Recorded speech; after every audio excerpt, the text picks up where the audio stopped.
अब हम स्टार्ट करते हैं question answer and that is from 9.2. Why metals are good conductor of heat. So metals जो हैं वो गुड कंडक्टर क्यों कहलाते हैं. सबसे पहली बात कि कंडक्टर्स क्या होते हैं, जो अपने अंदर से हीट को पास आउट होने देते हैं. ठीक है, हीट पासेस फ्रॉम कंडक्टर्स.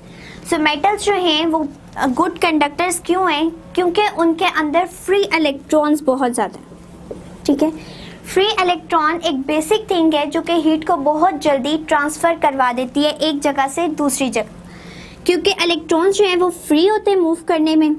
ठीक है, तो वो कहीं पे भी जल्दी से मूव करके आगे आगे हीट को पास आउट करते जाते हैं. इसीलिए जो मेटल्स होते हैं वो एक बहुत अच्छे कंडक्टर्स होते हैं. उनके अंदर से हीट बहुत रैपिडली पास आउट कर जाती है क्योंकि उनके अंदर फ्री इलेक्ट्रॉन्स प्रेजेंट होते हैं. सो बेसिकली हमारे पास जो रीज़न है वो यही है कि मेटल क्यों गुड कंडक्टर हैं, due to free electrons. Due to free electrons heat is transferred rapidly from one place to another. From one place to another. So that's why metal are good conductors. Metal are good conductors. So ये था हमारा question number 9.2 कि ही good जो है हमारे पास metal हैं वो good conductors क्यों होते हैं, क्योंकि उनके पास फ्री इलेक्ट्रॉन बहुत ज़्यादा होते हैं जो कि रैपिडली हर डायरेक्शन में मूव करके हीट को बहुत जल्दी ट्रांसफ़र करवा देते हैं एक जगह से दूसरी जगह पे. So the next one is 9.3 and it is explain why. Number A is a metal feel colder to touch than a wood kept in a cold place. So 9.3 का हमारे पास फर्स्ट पोर्शन है कि a metal feel colder. Metal feel colder than wood. ठीक है, so metal जो है अगर हमने किसी ठंडी जगह पे रखा हो तो उसको अगर हम टच करें तो वो क्यों हमें जो है थोड़ा गर्म फील होता है as compare to the wood. ठीक है, सो बेसिकली क्या हो रहा है कि यहाँ पे जो मेटल है किसी भी जगह पे let suppose metal and would दोनों को एक ही टेम्परेचर पे रखा हुआ है. अब मेटल के अंदर क्या प्रेजेंट है, फ्री इलेक्ट्रॉन्स. ठीक है, फ्री इलेक्ट्रॉन्स क्या कर रहे हैं, क्योंकि कोल्ड प्लेस पे रखे हुए हैं इट मीन्स इनके अंदर हीट बहुत कम है. लेट सपोज इनका टेम्परेचर दोनों का भी है 15 डिग्री या 30 डिग्री करना. ठीक है, तो क्या होगा कि मेटल की प्लेट भी रखी हुई है उसी टेम्परेचर में, वुड भी उसी टेम्परेचर में रखा हुआ है. अब मेटल के अंदर फ्री इलेक्ट्रॉन्स प्रेजेंट है, वुड के अंदर फ्री इलेक्ट्रॉन प्रेजेंट नहीं है क्योंकि वो एक नॉन कंडक्टर है. नॉन कंडक्टर्स के अंदर फ्री इलेक्ट्रॉन्स नहीं होते जिसकी वजह से हीट जल्दी ट्रांसफ़र नहीं हो पाती. अब क्या होगा कि हमारे पास जो मेटल प्लेट है उसको अगर हम अपना हैंड लगाएं तो हमारे हैंड के अंदर उस टाइम पे टेम्परेचर ज़्यादा होता है क्योंकि बॉडी का नॉर्मल टेम्परेचर ही 98.6 या फ़ारेनहाइट या 27 केल्विन है, 27 डिग्रीज. सो 15 डिग्री ही कर लें. अब इनका टेम्परेचर कम है एंड हैंड का जो टेम्परेचर है वो ज़्यादा है, तो ऑटोमेटिकली हमारे हाथ से जल्दी से हीट ट्रांसफ़र हो जाएगी उस मेटल के अंदर. अब जब हमारे हाथ की हीट जो है वो ट्रांसफ़र हो चुकी है, अब हमारा हाथ ठंडा हो जाएगा. ठीक है, हाथ के पास उतनी एनर्जी नहीं रहेगी, इसलिए जब मेटल को हम हाथ लगाते हैं तो वो ज़्यादा ठंडा लगता है. वो बेसिकली खुद ज़्यादा ठंडा नहीं होता बल्कि हमारे हाथ की एनर्जी को ही एब्जॉर्ब कर लेता है जिसकी वजह से हमारा हाथ खुद ही ठंडा हो जाता है. अब अगर उसको वुड को देखें, वुड क्या करेगा, उसके अंदर फ्री इलेक्ट्रॉन्स नहीं है तो उसके अंदर हीट ट्रांसफ़र नहीं होगी. ठीक है, सो अगर हीट ट्रांसफ़र नहीं हुई एंड हमारे हाथ का टेम्परेचर उतना ही रहा तो हमें वो ज़्यादा ठंडा फील ही नहीं होगा। सो बेसिकली कंडक्टिविटी पे डिपेंड कर रहा है कि कौन सी चीज़ ज़्यादा जल्दी एब्जॉर्ब कर रही है हीट को। सो जैसे ही मेटल ने हमारे हाथ की हीट को एब्जॉर्ब कर लिया तो हमारा हाथ ठंडा हो जाएगा। एंड अगर हम वुड जो एब्जॉर्ब नहीं करी तो हमारे हाथ का टेम्परेचर उतना ही रहेगा, तो हमें वुड बिल्कुल भी ठंडी फील नहीं होगी। सो यही हमारी रीज़न है। सो अब इसको देख लेते हैं कि due to free electrons in metal, the heat will be absorbed. The heat of the hand will be absorbed rapidly by या quickly या rapidly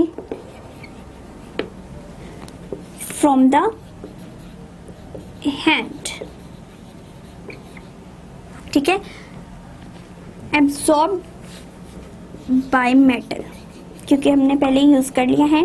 सो जैसे ही हम लोगों ने फ्री इलेक्ट्रॉन्स की वजह से क्या हुआ कि हमारे सारे हाथ की जो हीट है वो ट्रांसफ़र हो गई है मेटल में। So that's why it feel colder. तो ये हमें ठंडा फील हो रहा है क्योंकि हमारे अपने हाथ की एनर्जी कम हो चुकी है। And the wood will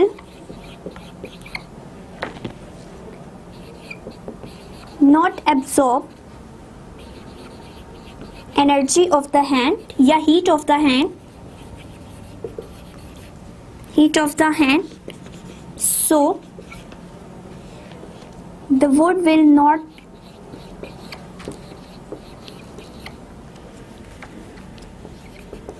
not be colder than metal. सो ये सारा डिपेंड कर रहा है कंडक्टिविटी पे कि कितनी हमारी जो हीट है वो कंडक्ट हो सकती है।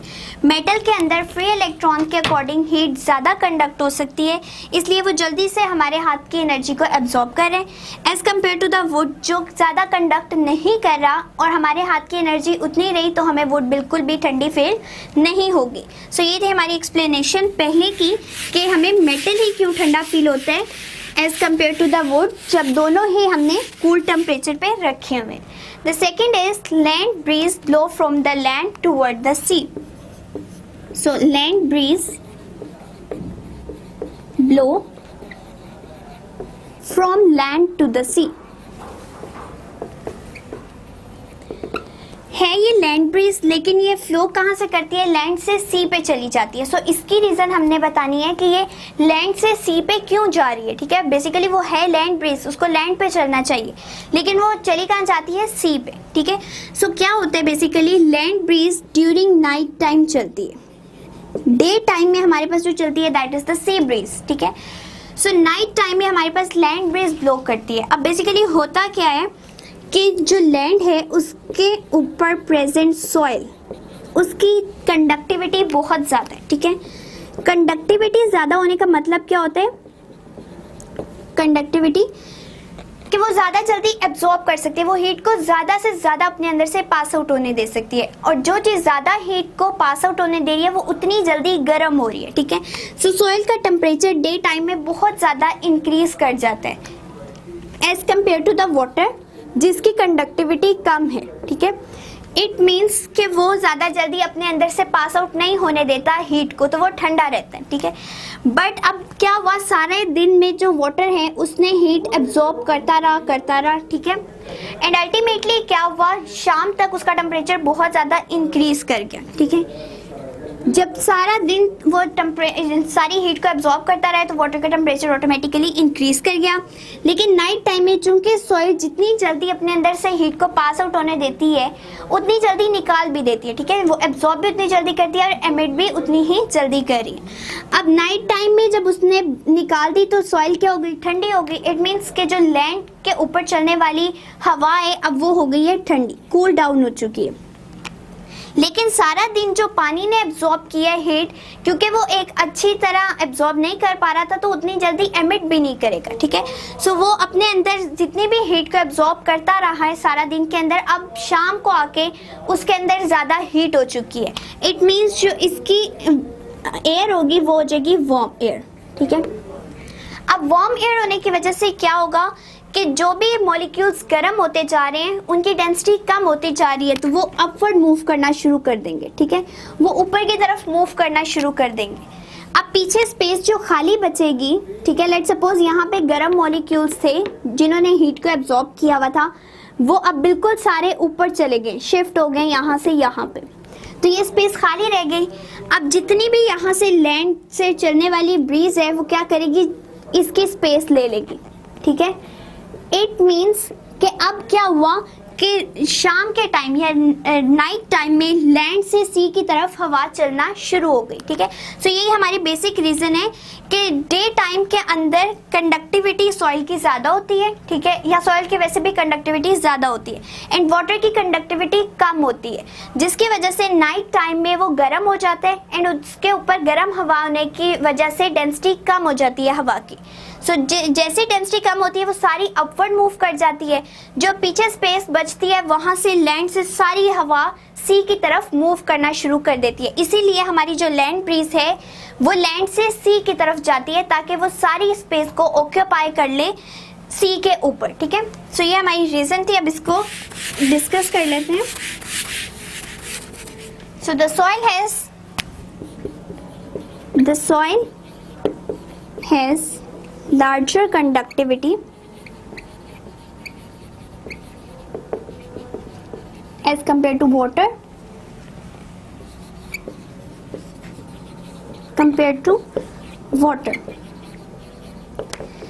so during night time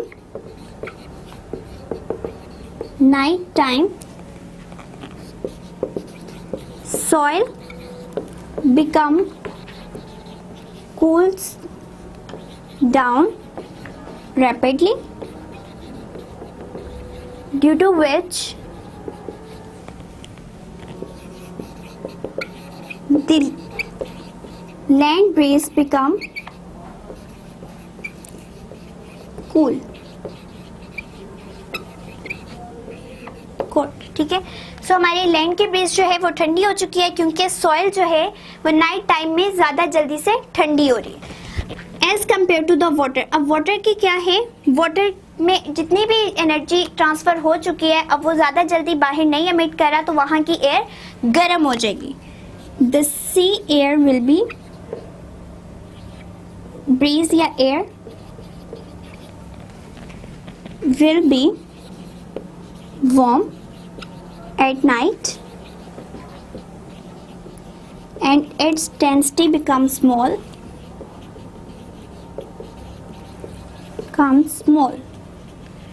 due to which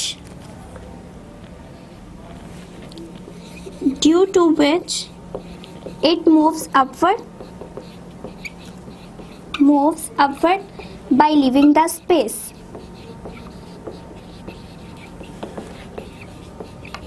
जो उसने स्पेस छोड़ी है अब वो स्पेस ऑक्यूपाई कर लेगी land breeze. So the land breeze will occupy the space. So यहाँ पे हमारे पास क्या हो रहा था, सॉइल की कंडक्टिविटी ज़्यादा थी, ठीक है, एज़ कम्पेयर टू वाटर, और नाइट टाइम में हमारे पास सॉइल जो है वो ठंडी हो चुकी है, इसलिए लैंड ब्रीज ठंडी हो गई है। अब उसने क्या करना है कि जहाँ सी है, सी के ऊपर हवा गर्म होने की वजह से उसकी डेंसिटी कम होने की वजह से वो ऊपर की तरफ चली गई, जो स्पेस नीचे बच गई है वो क्या करेगी, लैंड ब्रीज ऑक्यूपाई कर लेगी। सो the land breeze will occupy the space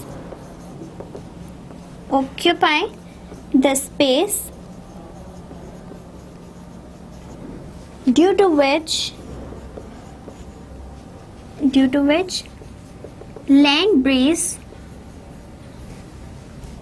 इसको हम यहाँ पे शिफ्ट कर देते हैं, ठीक है, यहाँ पे कर लेते हैं, ठीक है। Due to which land breeze blow from land to sea. So हमें समझ आ गई कि किस तरह से लैंड ब्रीज जो है वो ब्लो करती है लैंड से सी पे, क्योंकि लैंड की हवा ठंडी है और सी की यहाँ पे जो देखें ये सी है, लेट सपोज पानी, इसकी हवा गर्म होकर यहाँ पे चलेगी, पीछे ये जो सारी जगह बची है वहाँ पे क्या किया, जल्दी से लैंड ब्रीज आ गई, ठीक है। और लैंड ब्रीज क्या थी, वो कोल्ड थी, इसलिए हमारी लैंड जो है लैंड ब्रीज वो ब्लो करती है, यानी हवा जो चलती है लैंड से सी की तरफ एट नाइट। सो बेसिकली हमें यही बताना था कि किस तरह से हमारी हवा जो है वो लैंड से चली जाती है सी पे, जबकि उसका नाम तो लैंड ब्रीज है, तो उसे लैंड पे होना चाहिए था, लेकिन वो चली दूसरी साइड पे जाती है due to the phenomena convection, ठीक है। ये बेसिकली कन्वेक्शन का ही फिनोमिना है। The next part is double walled glass vessel is used in thermo flask, ठीक है। सो सी पार्ट में हमसे पूछा गया है कि डबल वॉल यूज़ की जाती है थर्मोफ्लास्क, आपने देखे होंगे इस तरह से घरों में भी होते हैं, ठीक है, उसमें डबल वॉल बनाई जाती है, ठीक है। सो एक ये होती है, एक बाहर होती है, एंड इसके अंदर की थोड़ी जो एम्प्टी स्पेस होती है वो क्यों होती है, ठीक है। सो डबल वॉल्ड इसलिए बनाई जाती है क्योंकि इसके दरमियान जो स्पेस है वो फिल की जा सके बाय एयर। क्यों? क्योंकि एयर एक बेस्ट इंसुलेटर है, ठीक है, वो कंडक्ट नहीं करता, अपने अंदर से हीट को पास आउट नहीं होने देता। सो क्या करेगा, जब वो इंसुलेटर है, इट मीन्स कि अगर हमने ठंडा पानी डाला है तो उस यहाँ बाहर से हीट अंदर नहीं जा सकती, अगर हमने यहाँ गर्म पानी डाला है तो अंदर से हीट बाहर नहीं जा सकती, इट मीन्स वो उसके टेम्परेचर को मेंटेन रखेगा, इसलिए हम यहाँ पे डबल वॉल बना देते हैं, ठीक है। सो इसके हमारे पास रीज़न क्या आई, double wall glass is used in thermos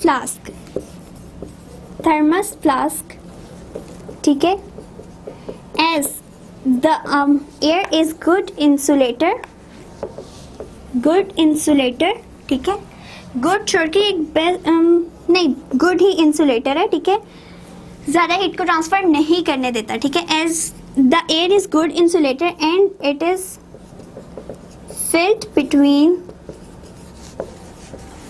the space between the double wall glass, so it maintain the temperature,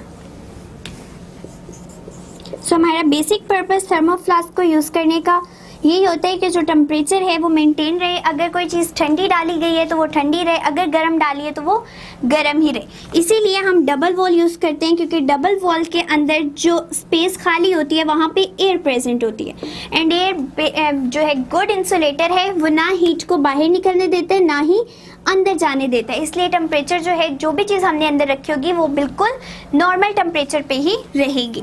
सो ये था हमारा third part. The next part is number D, desert soon get hot during the day and soon get colder after sunset। So desserts में हम लोगों ने देखा होगा, मैंने देखा नहीं तो सुना ज़रूर होगा, क्योंकि जो दिन के टाइम है वहाँ पे गर्मी बहुत ज़्यादा होती है एंड रात को ठंडक बहुत ज़्यादा हो जाती है। तो बेसिकली डेजर्ट्स में जो सैंड होती है उसकी कंडक्टिविटी पर डिपेंड कर रहा होता है कि कितना टेम्परेचर इंक्रीज़ करेगा, ये कितना टेम्परेचर इंक्रीज़ कर जाएगा, ठीक है। सो कंडक्टिविटी बेसिकली क्या है कि किस हद तक हीट को पास होने दिया जा सकता है, ठीक है, प्रॉपर्टी होती है कि किस हद तक हीट बॉडी के अंदर से पास आउट हो सकती है। सो सैंड की कंडक्टिविटी बहुत ज़्यादा है, ठीक है, इट मीन्स कि वो अपने अंदर से बहुत ज़्यादा हीट को पास आउट होने देती है। सो जब सन है ड्यूरिंग डे टाइम बहुत ज़्यादा हीट मिल रही है तो सैंड जल्दी से सारी हीट एब्जॉर्ब कर लेगी, ठीक है। जब सैंड ने हीट एब्जॉर्ब कर लिया, वो गर्म हो गई, तो दिन के टाइम क्या हुआ, वो बहुत ज़्यादा गर्म हो जाती है और ज़्यादा गर्मी पड़ती है डेजर्ट्स में। अब रात को क्या होता है, टेम्परेचर ठंडा हुआ, अब सारी की सारी उन्होंने हीट जो है वो टेम्परेचर में दे दी, यानी एटमॉस्फेयर को दे दी, ठीक है, अब खुद ठंडी हो गई। तो वो बहुत जल्दी ठंडी भी हो जाती है। क्यों? क्योंकि वो डिपेंड कर रहा होता है कितनी उसकी प्रॉपर्टी है कि वो एब्जॉर्ब कर सकती है या एमिट कर सकती है।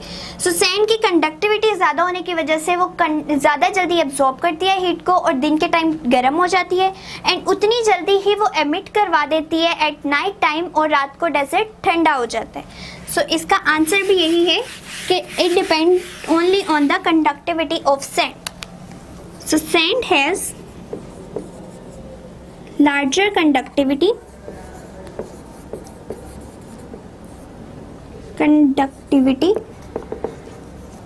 due to which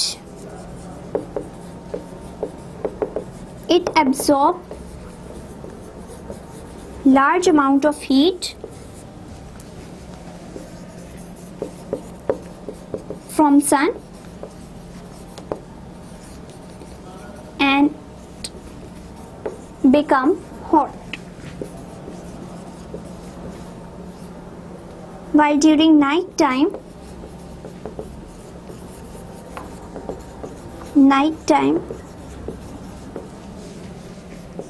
it emits whole heat rapidly and become colder.